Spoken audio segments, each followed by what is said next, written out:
হ্যাঁ, স্বাধীন আমরা হয়েছি ঠিকই, তবে বর্তমান এই স্বাধীনতার মধ্যেও কিছু কীট পতঙ্গ আছে যারা কোরআনকে সহ্য করতে পারছে না, যারা কোরআনের বিরোধিতা করতে মরিয়া হয়ে উঠেছে। যারা আমাদের বন্ধুর ভূমিকায় ছিল তারা এখন শত্রুর ভূমিকায় দাঁড়িয়েছে। আজ দুঃখের সাথে বলি,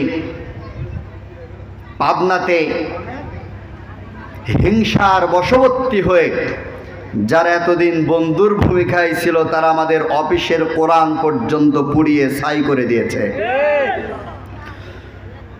তবে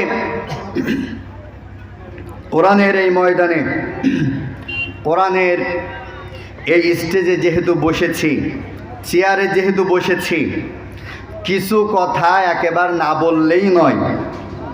তবে তথাকথিত রাজনৈতিক কোনো বক্তব্য আমি দিব না, তবে কোরআনের হক কথা বলতে আমি একটাবারও পিছপা হব না ইনশাআল্লাহ।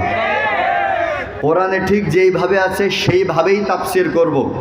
তাতে কার লাগলো আর কার জ্বললো ওটা দেখা দেখির বিষয় আমাদের নয়। কথা বলেন ঠিক কিনা? আছেন তো ইনশাআল্লাহ? এই মনোভাব নিয়ে শেষ পর্যন্ত থাকবেন তো ইনশাআল্লাহ? কে কে থাকবেন না হাত তোলেন। থাকবেন না আপনারা? সভাপতি সাহেব বলছে ভুল হয়ে গেছে, আচ্ছা আপনাদের ক্ষমা করলাম, দ্বিতীয়বার আর ভুল হবে না। রাজি আছেন তো ইনশাআল্লাহ? চলেন আমরা আলোচনা শুরু করি। আলহামদুলিল্লাহ আলহামদুলিল্লাহ নাহমাদুহু ওয়া নাস্তাঈনুহু ওয়া নাস্তাগফিরুহু ওয়া নাউযু